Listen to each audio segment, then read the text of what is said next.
Welcome to the Circle Star Firearms and Outdoors podcast, your home for the latest products and news in the shooting sports, hunting, and the great outdoors. And now, here are your hosts, Jake Cawthon and Jason Westmoreland. Hey everybody, it is Jake and Jason here from Circle Star Firearms and Outdoors. Coming at you through the radio or the mysteries of the internet. The computer, or your telephone, or what was the dude? freaking satellite. What was the guy? Vince Fontaine. What did he say in Greece?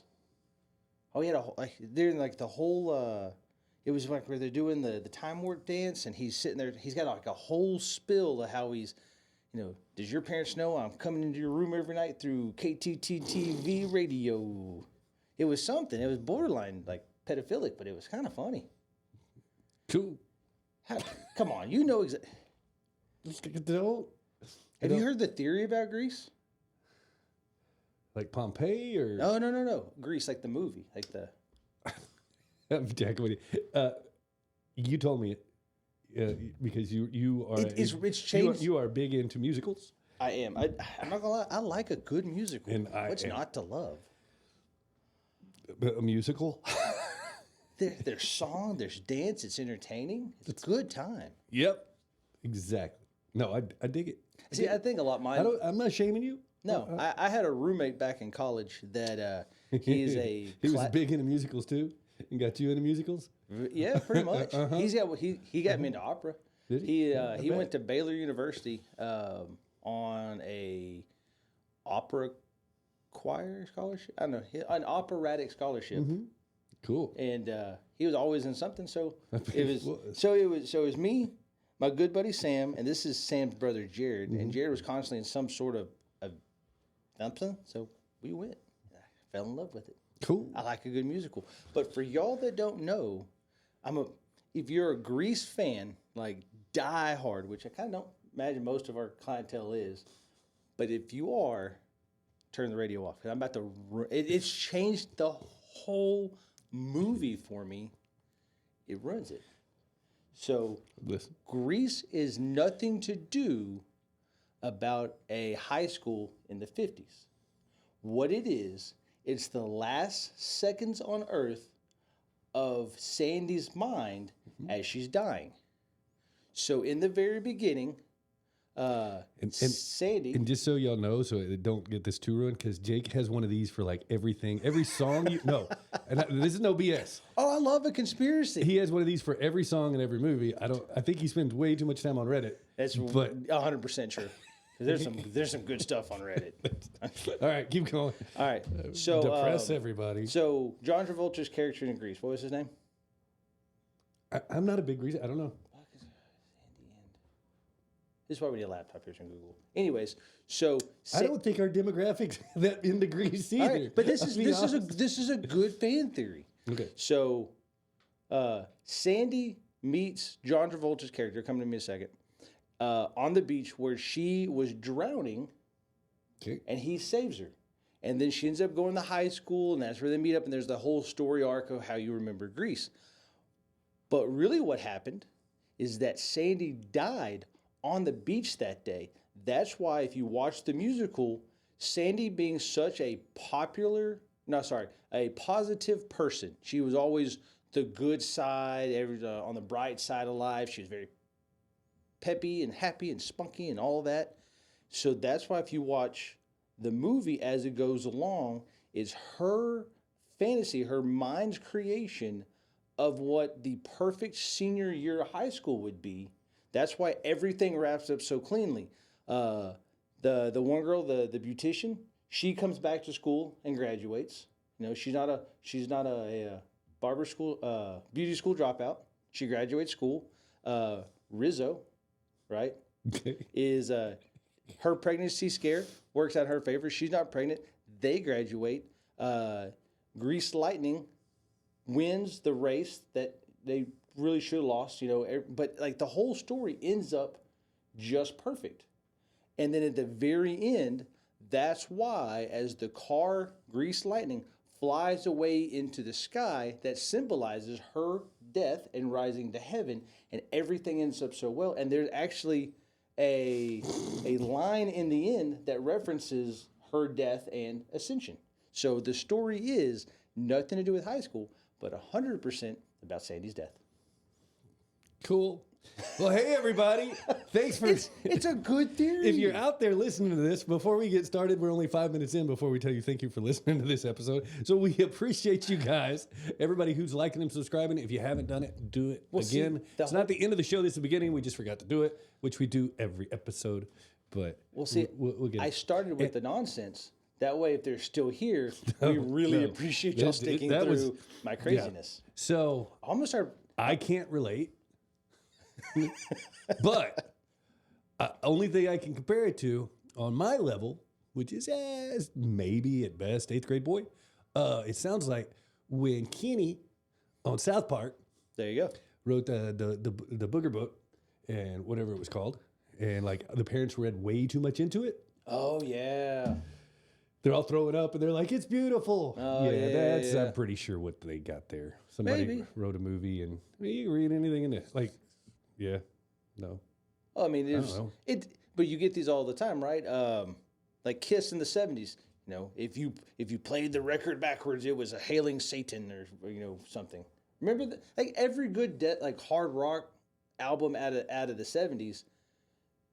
Like you had that one suburban mom that was. I mean, this is your era. I wasn't even born yet. I'm loving it, man. But as you play it backwards, it's like the Dark Lord rises again. But you play it normal, and it's like no, Love Bullet.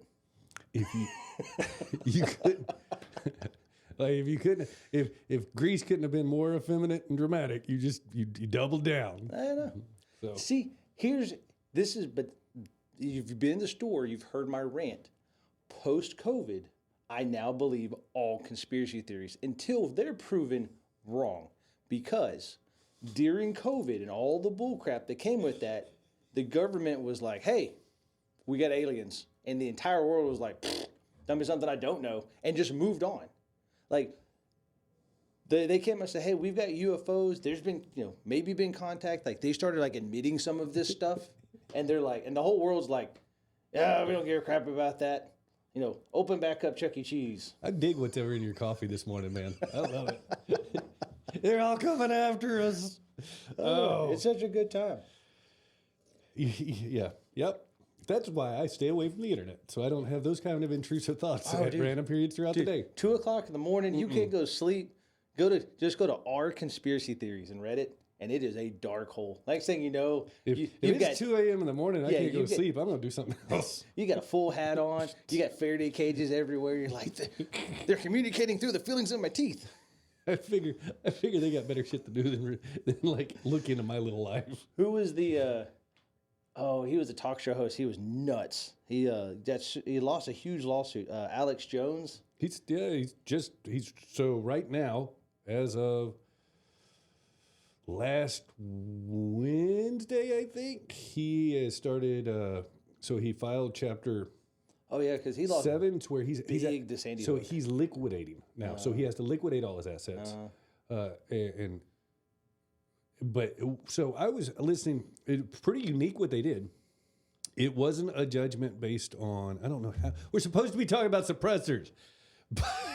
But anyways. We're down to conspiracy theories. Anyways, so good. what happened, a very, very unique ruling from the judge because he said it was done with so much malice and contempt and all that, is that the judgment wasn't from, like every other judgment you've ever heard, hey, it's all your assets, everything you got from this point, that you've made in your life, it's in perpetuity. It's for the rest of his life. So any money he makes, anything he does, it all goes to the victims. Up until he hits the point of, I think it was $40 million. Something. Yeah. His rants were the best, though. Apparently not to everybody. The lizard people are farming kids to eat their angiochrome. Yeah. He's just screaming, and you're just like, oh, you're for real nuts, but I'm going to listen because it's fun. Yeah. All right. So we do have a topic today. We're just full of nonsense because Jake's excited. He's about to go. I'm not going to bring up what you're doing because we'll be talking about that the whole show. I'm waiting for that show. Nope. It's going to be so much fun. No. Talk about dogs. Who doesn't like a good dog? Your best friend. Yep. The most true quote I've ever heard is the real price of a great dog is a broken heart. Yeah, that's deep. Wouldn't that be for anything? Isn't that the same as saying, hey, for every little bit you're going to love in the world, just realize you're going to have that same amount of loss? No. Yeah, it's the exact same thing. Nope. It's How's different. How's it different? Because a dog, I guess any pet, but more specifically a dog, loves you for who you are. Like just pure. A dog is kind of like your parents. In its own way, no matter what you do, they're going to love you for exactly who you are. Everybody else loves you for a part of you. Think of that. See, conspiracies to deep. We're covering topics today, sir. Or dogs like you because you feed them. I don't know, but I'm 9 cups of coffee in. I can tell. You're there. Dude, I tell you what, I'm going to plug my own product here. Circle Star coffee is absolutely phenomenal. It's like crack. Dude, it is. That the Best of the Gun Store blend tastes like a candy bar. Oh my gosh. That's just a little bit of creamer in it. I don't know if this is the best advertisement or the worst advertisement for a coffee, but this is what happens. It's 70 degrees in here. I'm sweating. It's not warm in here at all. Oh, that's awesome. But thank y'all for tuning in. Thank y'all for letting us go on these rants and have this fun. It's always something. Give Jake an excuse to drink 9 cups of coffee. I dig it. Dude, I thought we were going to do a random topic day, so I had random topics ready. But I'm all about the suppressors. Man, we just, we talked about I look back at, stuff we talked about, everything. We have talked about NFA items. We talked about, acquiring them. We've talked about this and that and everything around it. And we have talked in little, excerpts. Yeah, but suppressor's a deep pool. I mean, you get technical about it. I mean, because there's, folks come in there all the time and they ask, well, is their first time buying a suppressor? And there's a lot of misinformation out there about how to acquire them. What's the best one? My buddy had this, or this guy was in the military, or I know a cop. Everyone's got this backstory for it, and they ask which one's the best. I'm like, well, suppressors are kind of like a hammer, right? There's a reason they make 90 different hammers. They will all drive in whatever you want it to do, but they are more suited for certain tasks. You wouldn't go build a fence with a for those little furniture tack handles, the little teeny tiny things. And everybody's got a priority as what they want from their can, right? So 90% of the people want the quiet. Hey, I want the quietest for my gun,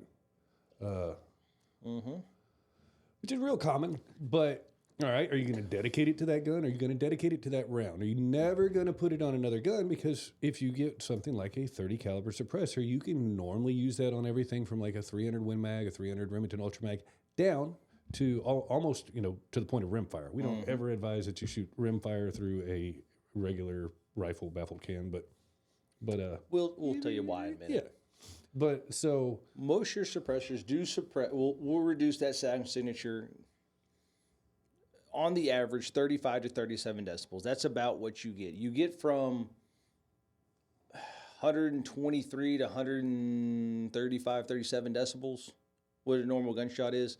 You get it down to like 95 to 100. So supersonic, faster than the speed of sound ammo.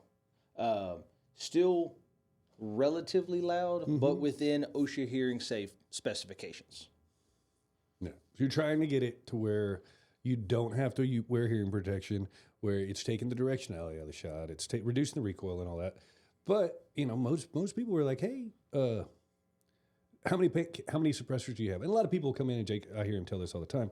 Don't necessarily get a suppressor for what you have right now, but think future, because you're going to have this thing your whole life. Because it's really, really easy to grow out of a suppressor. It's really, really hard to grow into one. And the way I describe that is, so right now, the average person that walks through the door, let's say, so what are you putting it on, right? And they'll say, well, I have an AR and I got my deer hunting rifle, and it's 5.56 AR and a 270, 25-06, 308, 6.5 Creed, something like that, something under 30 cal. And I said, okay, do you, perfect. And that starts narrowing down my options in my mind. And they said, well, do you plan on ever going bigger than that? 9mm sub gun, 9mm pistol, 350 Legend, something fun like a lever action 45-70, something big. And if the answer is no, then yeah, 30 cal is absolutely for it. But because the reason behind it is nothing sucks more than going, and this happened to me. I had to go buy a new suppressor. It was a bad deal, but I bought a 350 Legend, and I was all excited because it was new round, it's something different. I had a trip coming up, and I kind of bought it for that specific purpose. And then in my mind, I went, oh, this sucks. 35 caliber bullet ain't gonna fit the 30 caliber hole. So I had to go get another one. I know. I mean, wah, wah, wah, sad trombone. Yeah. But there's a lot of folks that just are not big time gun people. They're not collectors. They're not going to change a whole lot. I kind of have, and we're seeing this post COVID. Instead of a wide array of guns, I've condensed down to 3 or 4, but I got really nice ones. And so I just need a can for these. I'm not going to go get something crazy. And so I think that has a lot to do with it there. Yeah. And right now we're seeing a huge increase in suppressor sales just because they've been expedited so much. So where we were looking at anywhere from, on average, 6 to 12 months to get a stamp back so you could take a suppressor home, we're looking at like 2 to 10 days right now for an individual. And we don't know how long this will last. This is something brand new. So far, we're half a year in, and it's still trending that way, which would be nice if it becomes always the norm. Stay like this, yes. But it's the feds, and I don't believe it. But I think the best way to break down a suppressor for our listeners, why don't we talk about just basically the process? We kind of, we can go with, let's start bolt action versus AR, kind of our opinions there. Then we can get into material-wise within there, that subcategory, and then from there, mounting solutions to rimfire, to kind of follow that arc as the average customer comes through. Everybody heard that. So that's 4 different points he put out in like a row. So let's see how close we stay to doing to those 4 points. All right, so I'll walk in. All right, well, yeah, you started on the first one. All right, so let's talk about bolt action rifles. What are you looking for in the average person that walks through our door that's hey, I got a trip booked, or I'm just looking to do some pig hunting or some deer hunting in South Texas. I'm not necessarily talking about a western backcountry hunt, but just the average Texas hunter looking to suppress a bolt gun because it is my 308 is really loud inside my deer blind. Yeah. And what's great is on both your bolt actions and your lever actions, you're going to have that closed bolt when you fire, and that's going to if you want quiet, that's the way to get quiet. So they're lucky on that end. Also, on a lot of those lever or the bolt actions, those are your big boys that are going to give you all that recoil. So there are some one-off brands out there that make semi-automatic or AR platform 300 Win Mags and things like that.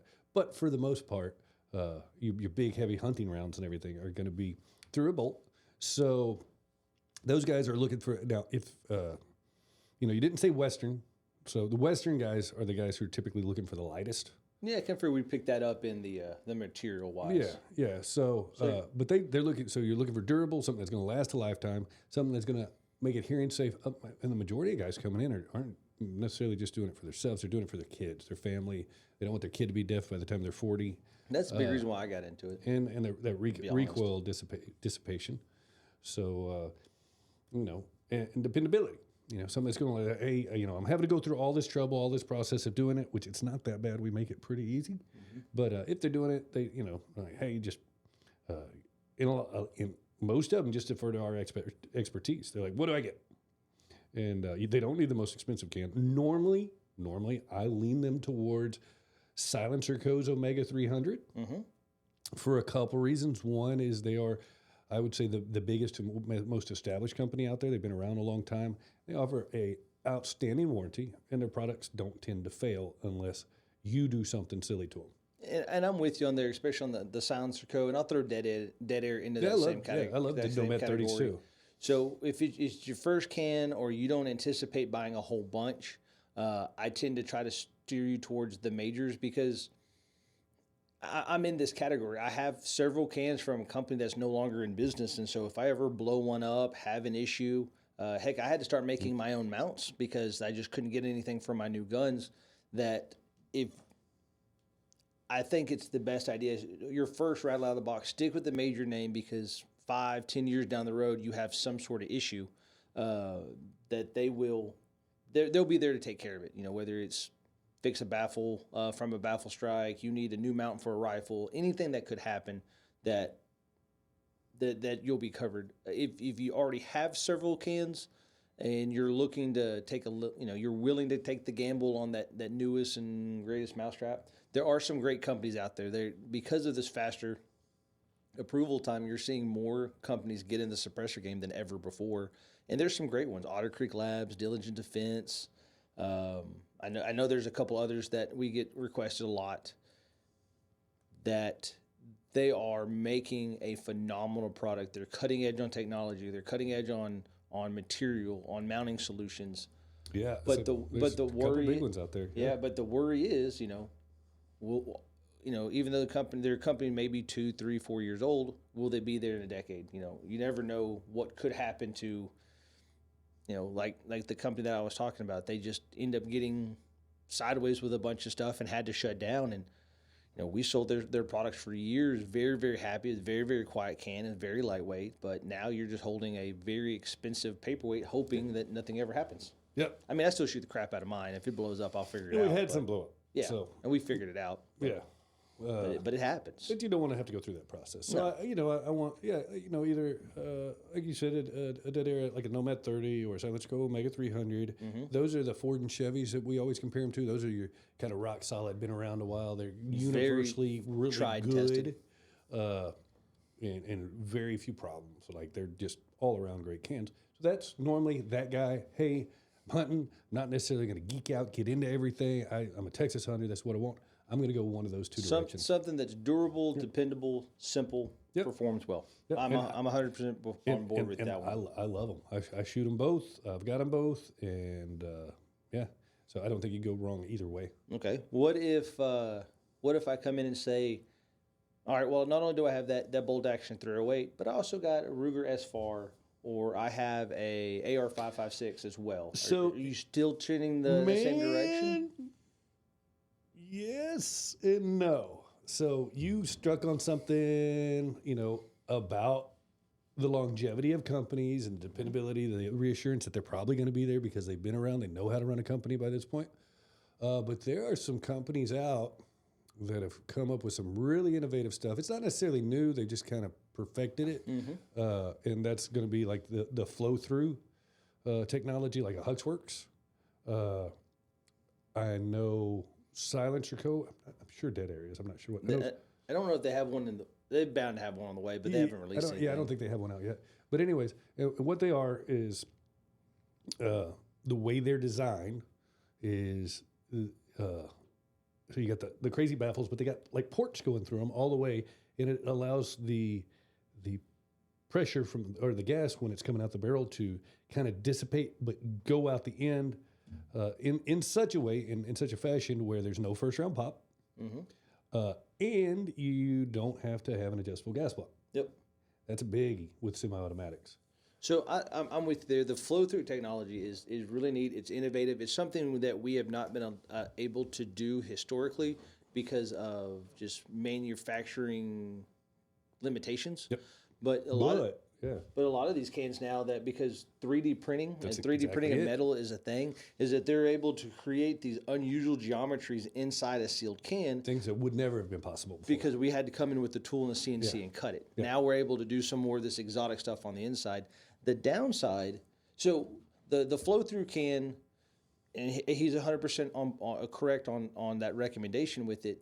This is for the guy that's more AR based than bolt gun based. Hey, I'm going to shoot some bolt gun, but I hunt a lot of 5.56 or Grendel or 308, but it's in an AR platform.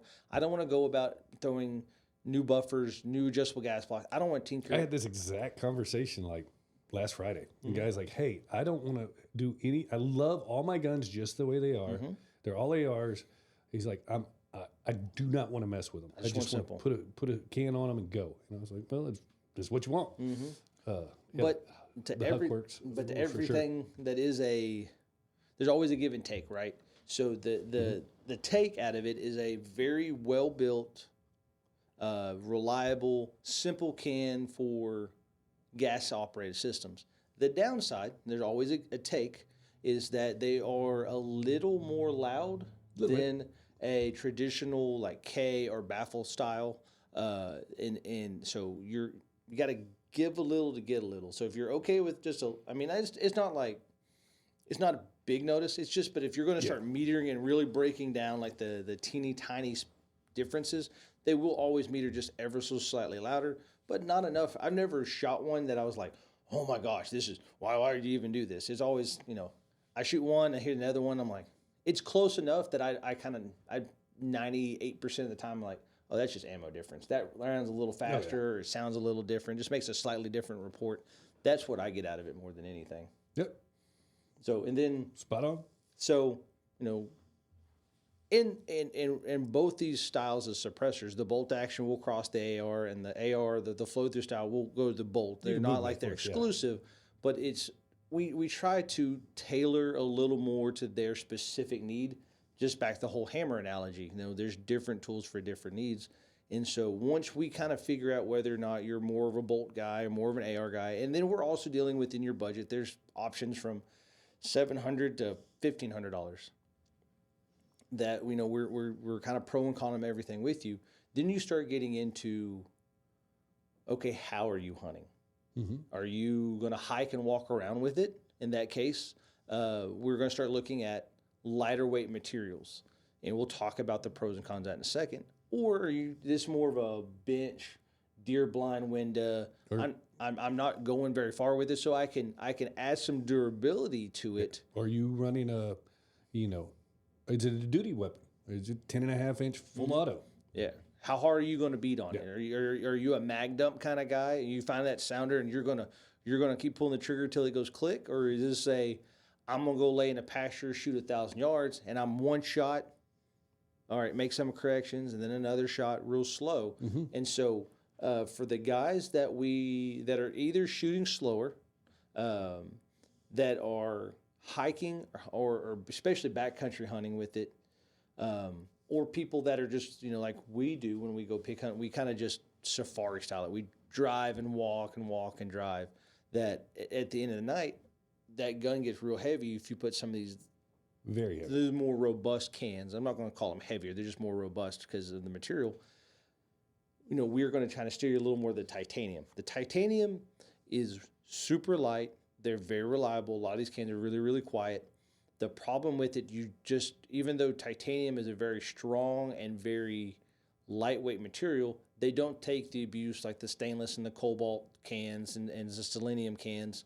And so if you're more of a bolt guy or a slow fire guy, or especially the hiking guy, we're going to kind of steer you that way. If you're a little more 50-50, a hike and bench, there's some intermediates.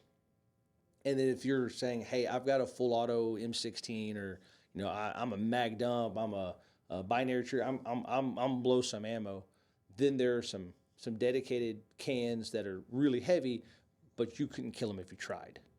Yeah. Like the Silencer Coast Chimera, super heavy can, but it is belt federated. They built it for military contracts to run 100-round belt after 100-round belt after 100-round belt.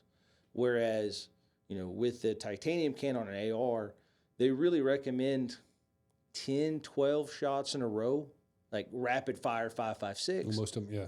And then you need to let it cool back to touch. Otherwise, you start stressing that metal.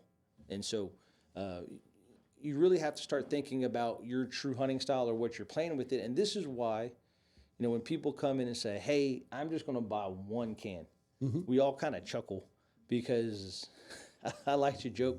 They're kind of like back to the movies. Gremlins, right? You can't get them wet. You can't feed them after midnight. Otherwise, they multiply. Suppressor is the same thing. The moment you put on a suppressor on a rifle and shoot it for the first time, all of a sudden there's like this chemical imbalance that happens in your brain. It goes, okay, I need like 50 more of these. Because where they've been my whole life. So your two movie references so far are probably made well before any of our demographic has watched. I'm sure you've seen it. Just turn into Turner Classic Movies. Yeah. They're on there somewhere. There you go.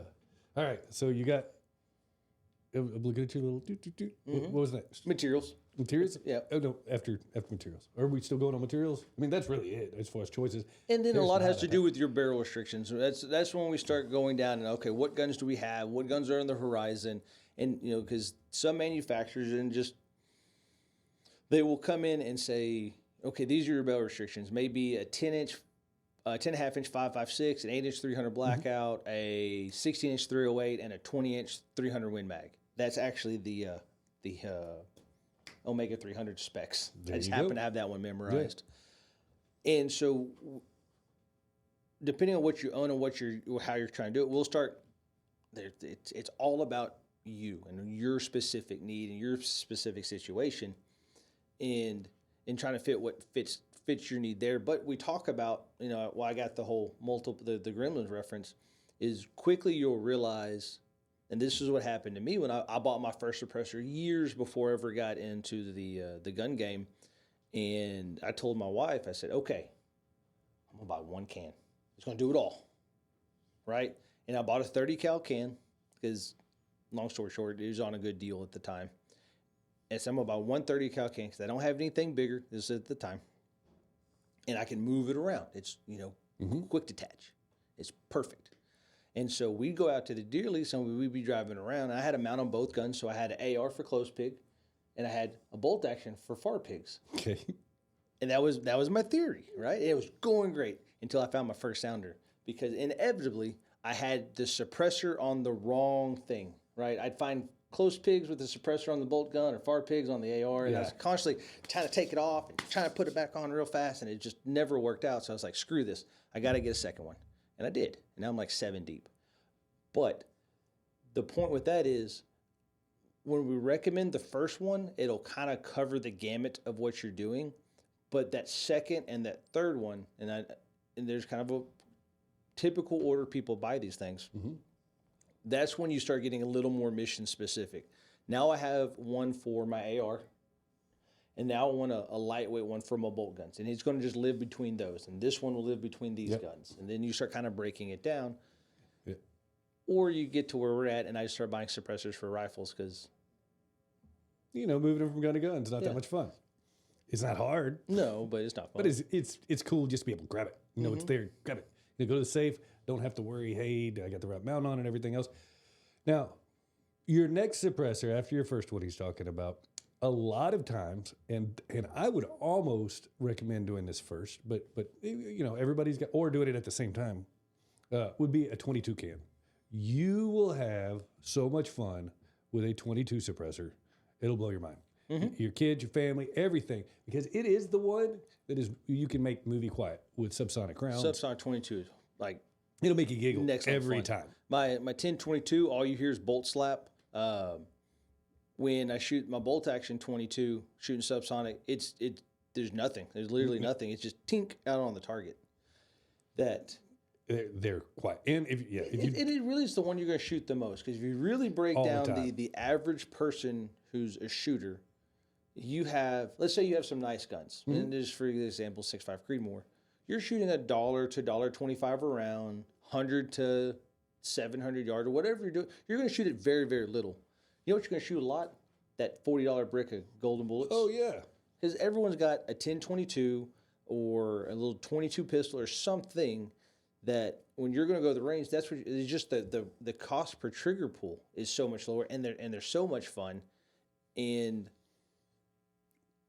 it really, for me, it's just that's how I train. I've got a little copy of my long range gun, my 6.5 PRC my 6.5 Creedmoor shoot a lot. I got a little trainer version of it. So, we'll go out, that we talked about this 100, 300 yards, and it's all the same fundamentals.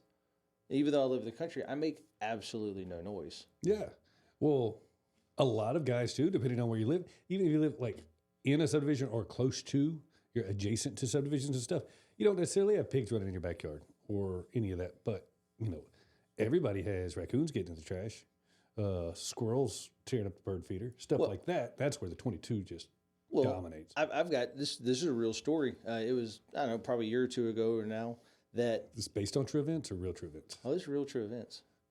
It's not illegal. Oh no. Yeah. Oh, well. Sorry. Back to TV reference. Back to TV. Yep. I got TV theories too. Bet you do. And I do. Either way, so I woke up early one morning for whatever reason, and I was sitting there, and I had my cup of coffee, and I was just enjoying the quiet of the house. Right as the sun's starting to come up, because typically during the hunting season, I'm up. I just get used to getting up and going hunting, so I start waking up earlier during that time of my year. And I was sitting there drinking my cup of coffee. My house was quiet. My family was still asleep. And on top of my refrigerator, I have my suppressed 22 pistol. It was a little Smith & Wesson M&P. I've had it forever. Yep. Shot enough. I've actually fused my suppressor to it several times and have to go ahead and break the carbon off of it because I shoot it all the time. And all of a sudden, I hear 9 types of holy hell coming out of my back porch. And it sounds like cats fighting. And what had happened is this feral cat, we live in the country. I know whose neighbors' cats are whose because they kind of make the little circle, right? But this is an unknown cat. I've never seen it before, and it is absolutely destroying my barn cat. I mean, I guess they're fighting over food, they're fighting over something, but they are going at it. It's 9 types of holy hair. There's hair and blood now, and they're just fighting and everything. And I run out there, and I grab my little Suppressor 22 off the top of the refrigerator there. I open that door. I'm going to lie, I shot that cat. It was messing my cat up. I shot that cat. And the brass hitting the tile on my kitchen floor was louder than the gunshot itself. And didn't wake up my family. They're quiet. Did nothing. Just it was that proverbial tink, tink, tink, tink. Yeah. Protecting my cat. There you go. They're that quiet. And they're fun. My wife likes it. My kid, he's 7. He loves shooting. He's got really good with the 22. Mm-hmm. So a lot of times your second one is a 22 can, but if it's not a rifle can or a 22 can, and one quick thing before we hop off of that, a super important thing, and what you're going to have to do, unlike most of your rifle cans that you're not necessarily cleaning, breaking apart and cleaning, 22 cans have to be cleaned. Mm-hmm. That ammunition is dirty, sticky. You're supposed to do it way more often than most people do. Every suppressor has its amount that you're supposed to put through it. I think it's normally a couple hundred rounds. Mm-hmm. Most people wait a couple thousand rounds.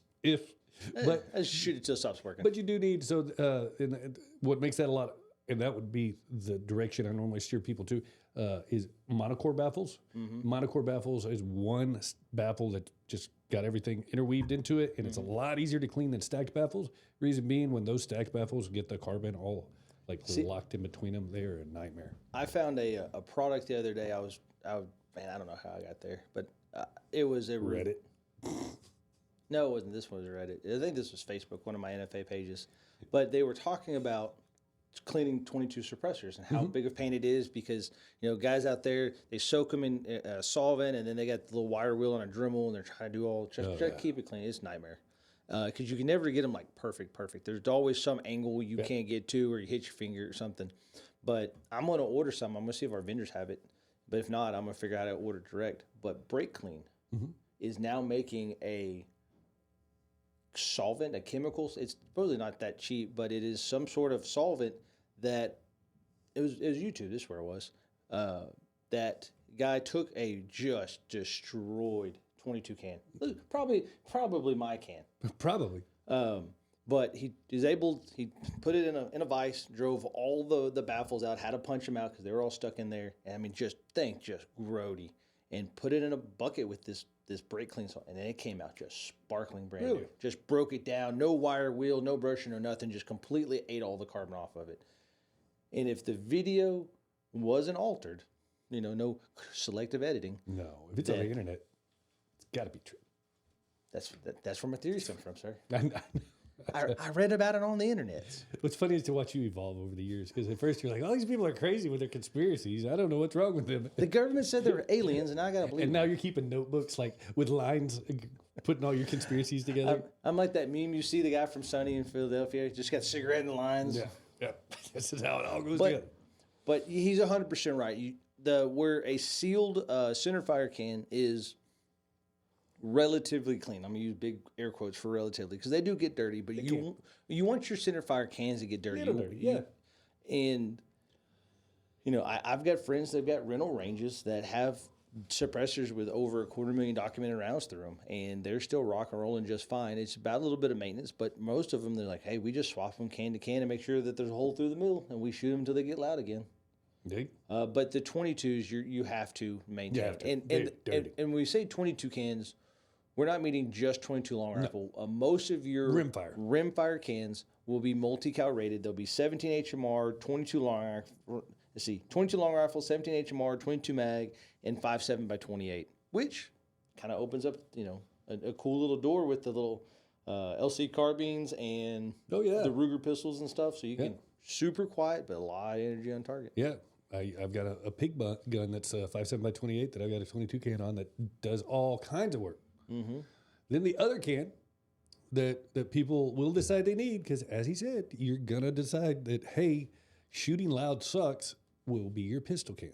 See, that's the thing. I've got guns now. They're heirloom guns that I will probably never shoot again because I don't want to thread them, just because I don't want to mess. No, I don't want to change. I don't want to Yeah. change my granddaddy's gun. Yeah. But I'm not shooting unsuppressed. What do you think? I'm Neanderthal? No. But- Yeah. So the pistol can, a little bit more intricate, a little bit more to it than just normally just threading it on. Not all the time, but most of the time, with a rifle can, you just thread it right on there. Pistol cans are a little bit different. Mm-hmm. So if you're threading a pistol, it's going to be a semi-automatic. Mm-hmm. And there's two main kind of styles of pistols. There is what's known as a Browning style pistol, and that's the ones when you rack the slide, the barrel tilts a little bit. And then there are non-reciprocating slides, or non-Browning style, and they have a more specific term than that. But think like the Beretta 92s, where the slide moves, but the barrel stays fixed. Mm-hmm.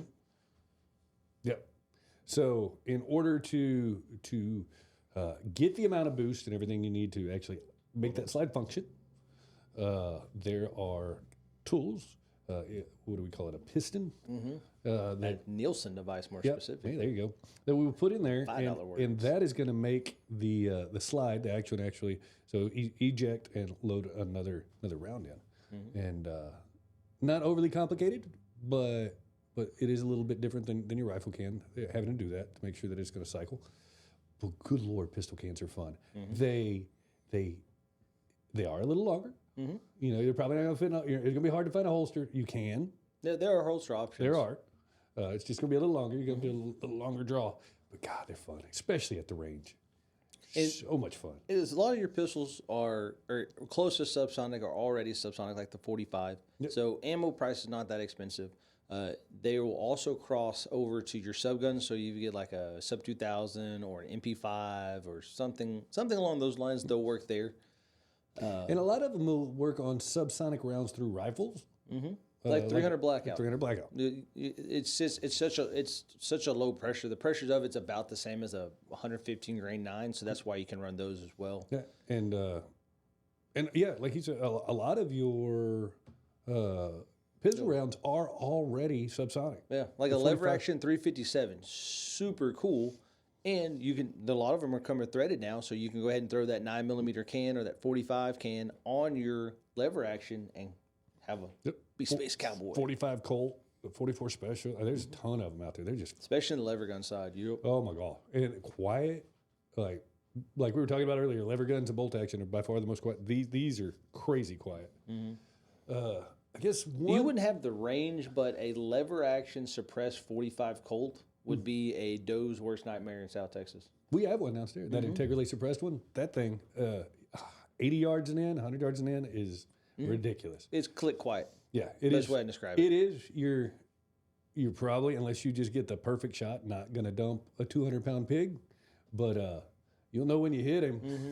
It sounds like a 2x4 snapping. It really does sound like a 2x4 snapping, and he's not coming back for a while. I mean, there is another, class. I guess we don't sell a lot of them, but the like the Salvo 12s. There are shotgun suppressors. So once you kind of get to that point in the game, it's the same as what I would call like the super bores, your hybrid 46Ms and stuff. Yep. You're already 2, 3, 4 cans deep, and now you're looking for something more specific. Like the Salvo 12 it is a 12 gauge suppressor shotgun. It runs off it has its own choke system, so you can adjust the choke. I see a lot of those more on like tactical guns, but there is definitely a scene that are out there dove hunting with it. Yeah, we've got a good customer. His name is Gary.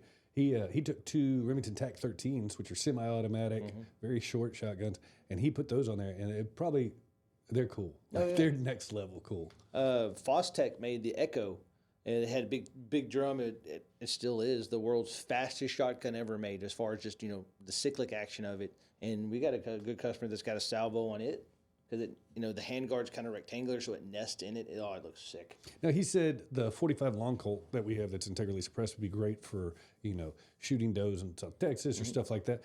So there are people that come in, and a lot of them already have suppressors, some don't, that need something very mission specific. They know whether it's going to be on the law enforcement side or hunting, that they want the quietest thing they can possibly get. It's going to be dedicated to that gun. At that point, we might look at manufacturers who produce integrally suppressed or internally suppressed cans, which there's several out there, especially on the AR side. Yeah, the AR side for the kind of the law enforcement. You don't have to be law enforcement to get it. It's just another stamp. But man, they're cool, and that's especially if you're trying to get as short as possible. That's the way to go. So a lot of times, what you'll see on the AR side, there'll be a short barrel rifle, but because they pin and weld the suppressor to the barrel, that it creates the overall length of 16 inches. So you don't need a second stamp for the SBR. It's just one for the suppressor. So it's the same length of the rifle you kind of started with, but now it's just modified to be quiet. Yep.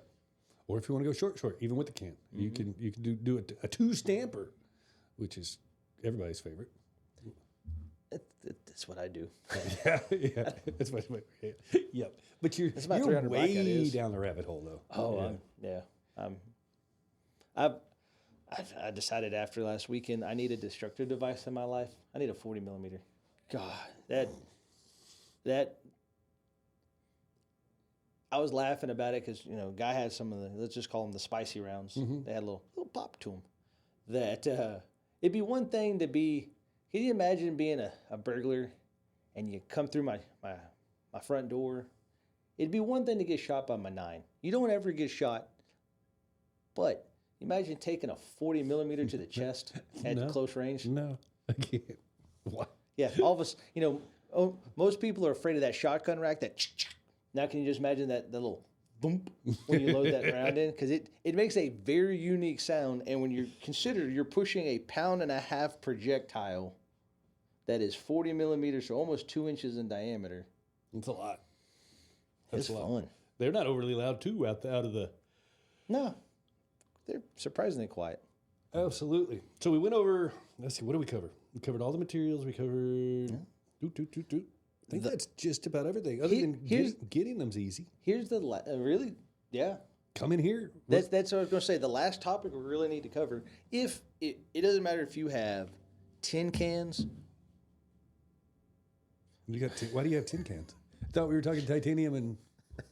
That's why I paused. I heard you. In my mind, I was like, damn it. You picked the wrong number. You meant 9 cans. Yeah. 11. So you've got 11 cans. Or it's your first one and your buddy's got some, or you kind of thought about it, like, hey, I heard times are getting fast and I'm ready to get one. Just come in. We don't talk down about, we won't talk down to you. We don't make you feel dumb. We want you. It'd be hard for us to make anybody feel. Oh my gosh. Yeah.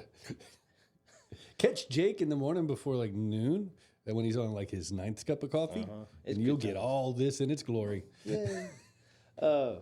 But come in and talk about it. It can be as fast as, hey, I'm looking for a Silencer Code 3 or Omega 300. There it is. Let's do the paperwork, get out of here, and we get you back to work.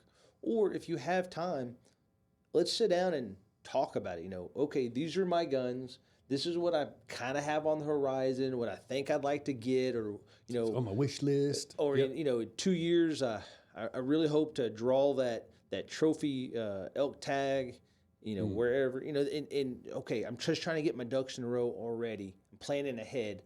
And we can kind of pro and con it with you. That's why we have an entire counterfoil, because it's not just, if it was as simple as, everyone needs a 300. I just have a whole stack of them. Need a suppressor? Here's a suppressor. Suppressor.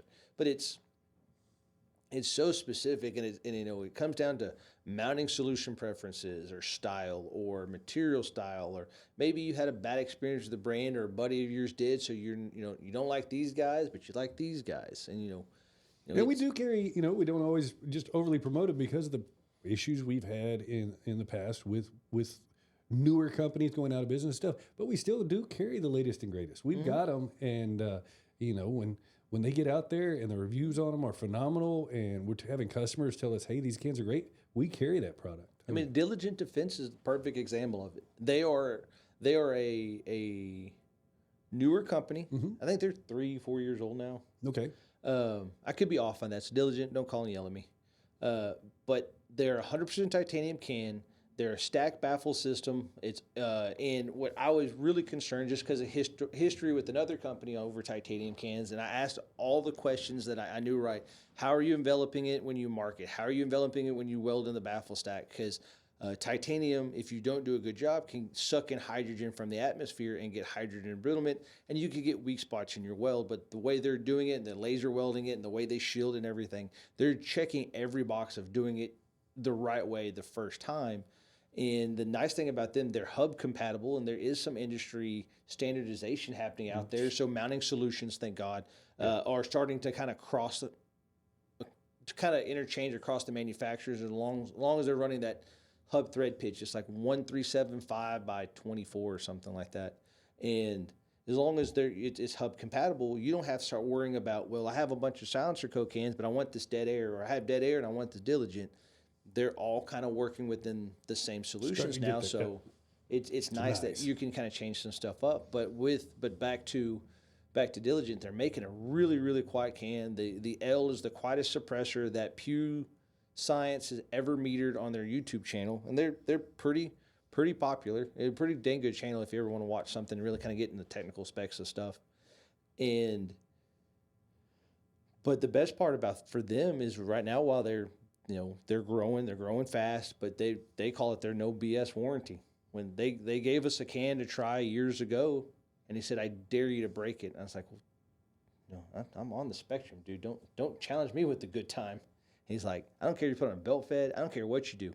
Go nuts. I dare you to break it. We make that good of a can."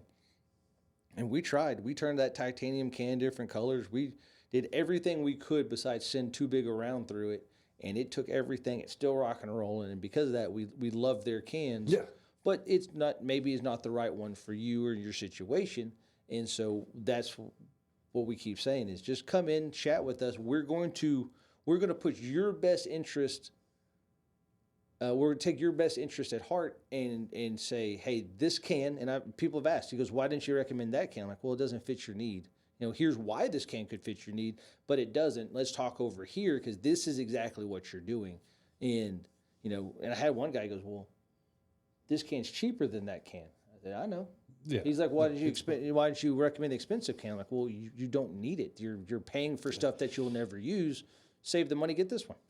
So that's the right way to do it. That's right. Do what the people want, not yeah.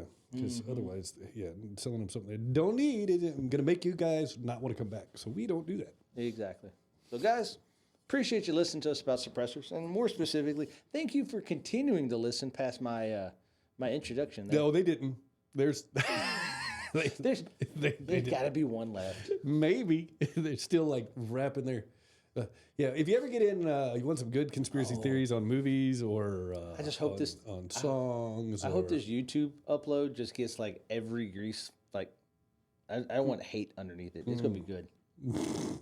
There's not gonna be one. Hey, you know what? If you're a huge Grease fan and his intro impacted you in any ways, please on the YouTube channel go in and make a little comment. We love it. And if you get the opportunity, like, share, tell your friends about it. We love it, man. And that's the only way people find out about us. It's a slow growing process, and we would love it if y'all told people about us. As we slowly get bigger and more people find out about the show, it's thanks to you. If you haven't signed up for our email yet, go ahead and do it. You just go to our website, go towards the bottom of the page, click on that. We are now doing a monthly giveaway.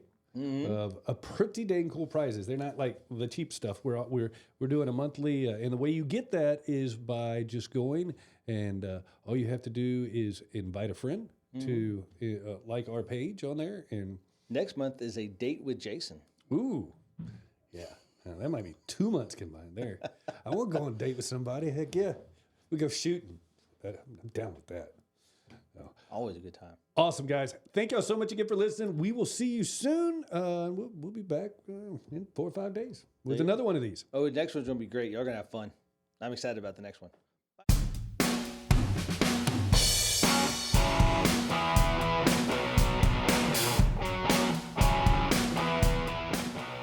You've been listening to the Circle Star Firearms and Outdoors podcast with your hosts Jake Cawthon and Jason Westmoreland.